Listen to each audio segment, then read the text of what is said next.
तो वहीं राजस्थान में निकाय चुनाव तारीखों की घोषणा के बाद कैबिनेट मंत्री झाबर सिंह खर्रा न्यूज़ 18 राजस्थान पर एक्सक्लूसिव लाइव आ रहे हैं और हम आपको सीधे कैबिनेट मंत्री झाबर सिंह खर्रा के पास ले चलते हैं। क्या कुछ कर रहे हैं सुन लेते हैं।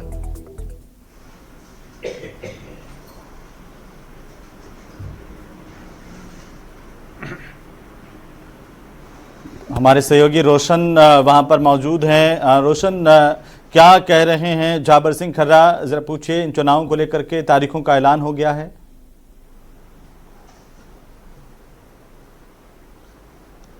आज राज्य निर्वाचन आयोग ने राजस्थान के 309 नगरीय निकायों के चुनावों का कार्यक्रम की घोषणा कर दी है और सितंबर माह में 2 चरणों में चुनाव कराने की घोषणा की गई है। इसके साथ ही आज से राज्य में शहरी क्षेत्रों में आचार संहिता लागू हो गई है। भारतीय जनता पार्टी के कार्यकर्ता बहुत समय पहले से ही नगर निकाय चुनाव और पंचायत चुनाव को लेकर पूरी तरह से तैयार और तत्पर थे। पिछले 31 महीने में राजस्थान सरकार ने माननीय प्रधानमंत्री नरेंद्र मोदी जी के नेतृत्व में और माननीय मुख्यमंत्री भजनलाल जी शर्मा के मार्गदर्शन में राजस्थान की मूलभूत समस्याओं के समाधान, चाहे वो जल समस्या से संबंधित हों, विद्युत समस्या से संबंधित हों, कानून व्यवस्था से संबंधित हों, और चाहे 2018 से 2023 के कालखंड में प्रदेश के प्रतिभावान युवाओं के भविष्य के साथ पेपर चोरी और सामूहिक नकल के माध्यम से जो कुठाराघात किया गया था, उसमें तत्परता के साथ तेजी के साथ कार्रवाई करने का काम हो, और चाहे विकास के क्षेत्र में नए कीर्तिमान स्थापित करने का काम हो, ये सारे के सारे हम सुशासन को लेकर आम मतदाता, आम जनता के बीच जाएंगे। और भारतीय जनता पार्टी के कार्यकर्ता इस बात को लेकर पूर्ण रूप से आश्वस्त हैं कि शहरी निकायों के आम मतदाता और आम जनता भारतीय जनता पार्टी के पक्ष में अपना जनादेश भारी बहुमत के साथ देगी।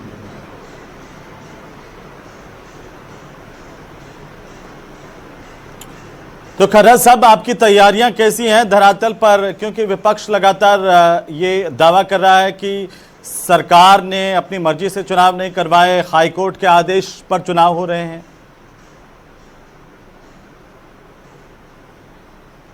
देखिए, कांग्रेस हो चाहे विपक्षी पार्टियां, अगर उनकी नीयत साफ होती तो 2021 में माननीय सर्वोच्च न्यायालय का जो निर्णय आ गया था पिछड़े वर्ग को आरक्षण, राजनीतिक आरक्षण देने को लेकर, उसमें 2022 और 2023 में उसको जो काम करना चाहिए था वो कर देते तो हमें सहूलियत मिलती। हम केवल मात्र एक राज्य एक चुनाव के तहत चुनाव करवाने के लिए हमने थोड़ा सा विलंब किया था, और अब जैसे ही पिछड़ा वर्ग आयोग की रिपोर्ट हमें प्राप्त हुई, उसके तुरंत बाद हमने चाहे निकाय प्रमुखों की लॉटरी हो, चाहे वार्ड पार्षदों की लॉटरी हो, तुरंत निकालकर राज्य निर्वाचन आयोग को प्रस्तुत कर दी। और उसी के फलस्वरूप आज राज्य निर्वाचन आयोग ने 309 नगर निकायों के पार्षदों के चुनावों को लेकर और निकाय प्रमुखों के चुनाव को लेकर तारीखों की घोषणा की। खर्रा साहब, कांग्रेस कह रही है कि जब आप एक राज्य एक चुनाव की बात करते हैं तो पंचायतों के निकायों के चुनाव भी एक साथ नहीं हो रहे हैं, वो भी अलग अलग एक के बाद एक हो रहे हैं। देखिए, एक राज्य एक चुनाव का अर्थ ये है कि मैंने 20 दिन में सारे चुनाव एक साथ हो जाना, निपट जाना। निकायों के चुनाव 2 चरणों में हो रहे हैं, लेकिन हो रहे हैं एक ही महीने में, सितंबर के महीने में। तो सितंबर के महीने तक ये शहरी क्षेत्रों में आचार संहिता रहेगी।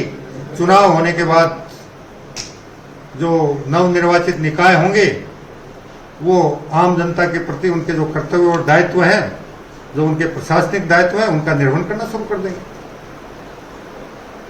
लेकिन धरातल पर आपकी तैयारियां कैसी हैं? लगातार इन चुनावों को लेकर के असमंजस की स्थितियां रही और फिर आपने कहा कि हम तो तैयार हैं हमेशा से। हमारे कार्यकर्ताओं के साथ लगातार सतत संवाद हमारे बूथवार कार्यकर्ताओं से संपर्क, निकायवार कार्यकर्ताओं से संपर्क, हमारे निकायवार प्रभारी लगाने का काम, वार्डवार प्रभारी लगाने का काम, हम सब काम चुनाव की घोषणा से पूर्व ही कर चुके थे और भारतीय जनता पार्टी इन चुनावों को लेकर पूरी मुस्तैदी के साथ तैयार है। खरा साहब, इस बार पार्टी की तरफ से एक बड़ा निर्णय किया गया, कहा गया कि जेनजीज को ज्यादा से ज्यादा टिकट हम देंगे। आपको लगता है कि युवा बीजेपी के साथ हैं, उनकी नीतियों के साथ हैं, और इसका फायदा या जेनजीज को ज्यादा टिकट देने का फायदा भी इन चुनाव में बीजेपी को मिलेगा, आप लोगों को मिलेगा? देखिए, पिछले 31 महीने में हमने प्रदेश के होनहार जेएनजी जो 21, 22, 23, 24, 25 साल, 26 साल की उम्र के हैं, जो प्रतिभावान हैं, उनको अपनी प्रतिभा के बल पर सरकारी नियुक्तियों में नियुक्ति पाने का पूर्ण पारदर्शी और निष्पक्ष तरीके से मौका दिया है। जितनी प्रतियोगी परीक्षाएं पिछले 31 महीने में हुई, वो सारी की सारी प्रतियोगी परीक्षाएं पूर्ण रूप से पारदर्शी और निष्पक्ष तरीके से हुई हैं और राजस्थान का होनहार जेएनजी भारतीय जनता पार्टी के साथ कंधे से कंधा मिलाकर खड़ा है। चलिए, बहुत बहुत शुक्रिया खरा साहब न्यूज़ 18 राजस्थान पर हमसे जुड़ने के लिए, बात करने के लिए। और चुनाव का ऐलान हो गया है, तारीखों का ऐलान हो गया है और इसकी तैयारियां अब धरातल पर भी लगातार दिखाई दे रही हैं।